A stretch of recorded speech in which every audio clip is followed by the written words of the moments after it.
Soapy sat on a seat in Madison Square, New York, and looked up at the sky.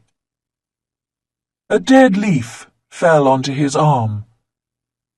Winter was coming, and Soapy knew that he must make his plans. He moved unhappily on his seat. He wanted 3 months in a nice, warm prison, with food and good friends. This was how he usually spent his winters. And now it was time, because at night on his seat in the square, 3 newspapers did not keep out the cold. So Soapy decided to go to prison, and at once began to try his first plan. It was usually easy. He ate dinner in an expensive restaurant. Then he told them he had no money, and they called a policeman. Nice and easy, with no trouble. So Soapy left his seat and walked slowly along the street. Soon he came to a bright restaurant on Broadway. Ah, this was all right. He just had to get to a table in the restaurant and sit down.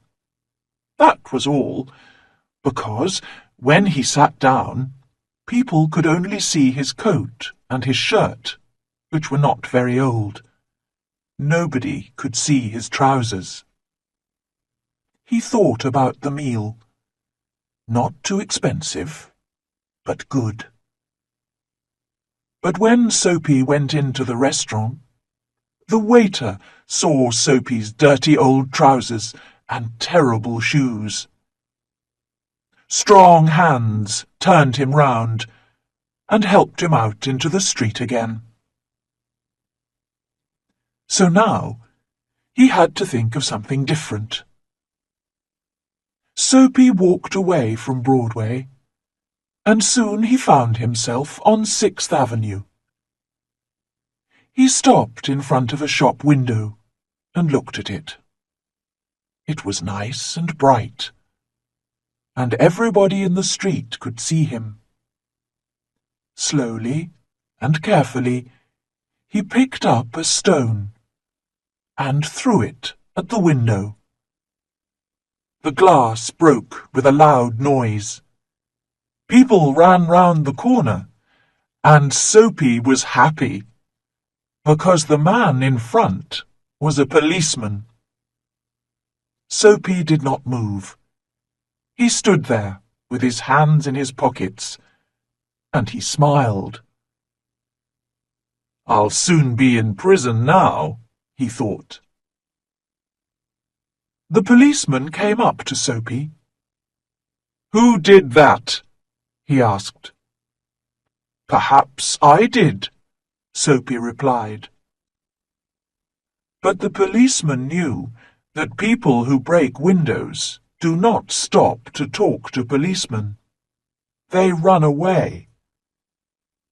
And just then, the policeman saw another man who was running to catch a bus. So the policeman ran after him. Soapy watched for a minute. Then he walked away. No luck again. He began to feel cross, but on the opposite side of the road, he saw a little restaurant. Ah, that'll be all right, he thought, and he went in. This time, nobody looked at his trousers and his shoes. He enjoyed his meal, and then he looked up at the waiter, smiled, and said, "I haven't got any money, you know. Now, call the police. And do it quickly. I'm tired." "No police for you," the waiter answered. "Hey, Joe!" Another waiter came, and together they threw Soapy out into the cold street. Soapy lay there, very angry. With difficulty, he stood up. His nice warm prison was still far away, and Soapy was very unhappy. He felt worse because a policeman who was standing near laughed and walked away. Soapy moved on, but he walked for a long time before he tried again. This time it looked easy. A nice young woman was standing in front of a shop window. Not very far away, there was also a policeman. Soapy moved nearer to the young woman. He saw that the policeman was watching him. Then he said to the young woman with a smile, "Why don't you come with me, my dear? I can give you a good time." The young woman moved away a little and looked more carefully into the shop window.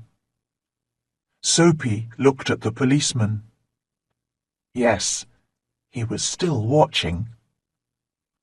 Then he spoke to the young woman again. In a minute she would call the policeman.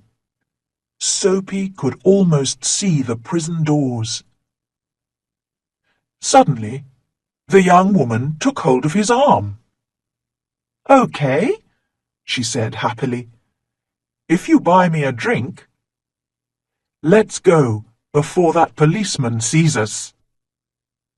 And poor Soapy walked away with the young woman who still held on to his arm. He was very unhappy. At the next corner, he ran away from the woman. Suddenly, he was afraid. "I'm never going to get to prison," he thought. Slowly he walked on, and came to a street with a lot of theatres. There were a lot of people there, rich people in their best clothes. Soapy had to do something to get to prison. He did not want to spend another night on his seat in Madison Square. What could he do? Then he saw a policeman near him. So he began to sing and shout and make a lot of noise. This time they must send him to prison. But the policeman turned his back to Soapy and said to a man who was standing near, "He's had too much to drink, but he's not dangerous. We'll leave him alone tonight." What was the matter with the police? Soapy was really unhappy now, but he stopped making a noise. How could he get to prison? The wind was cold, and he pulled his thin coat around him. But just then, inside a shop, he saw a man with an expensive umbrella. The man put his umbrella down near the door and took out a cigarette. Soapy went into the shop, picked up the umbrella, and slowly he began to walk away. The man came quickly after him.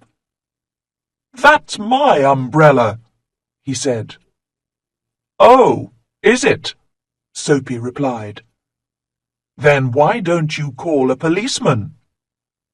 I took it, and you say it's your umbrella. Go on then. Call a policeman. Look, there's one on the corner." The umbrella man looked unhappy. "Well, you know, perhaps I've made a mistake. I took it from a restaurant this morning. If it's yours, well, I'm very sorry." "Of course it's my umbrella," Soapy said. 'The policeman looked at them. and the umbrella man walked away. The policeman went to help a beautiful young girl to cross the road. Soapy was really angry now. He threw the umbrella away and said many bad things about policemen. Just because he wanted to go to prison, they did not want to send him there. He could do nothing wrong. He began to walk back to Madison Square and home, his seat. But on a quiet corner, Soapy suddenly stopped. Here, in the middle of the city, was a beautiful old church. Through one purple window, he could see a soft light, and sweet music was coming from inside the church. The moon was high in the sky, and everything was quiet. For a few seconds, it was like a country church, and Soapy remembered other happier days. He thought of the days when he had a mother, and friends, and beautiful things in his life. Then he thought about his life now, the empty days, the dead plans. And then a wonderful thing happened.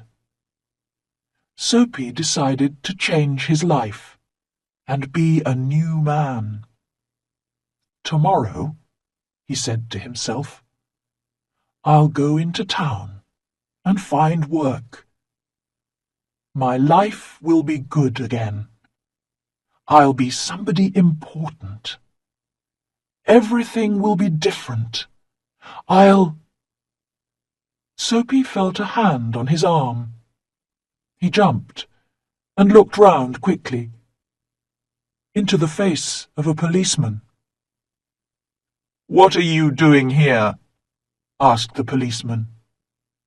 "Nothing," Soapy answered. "Then come with me," the policeman said. 3 months in prison, they told Soapy the next day.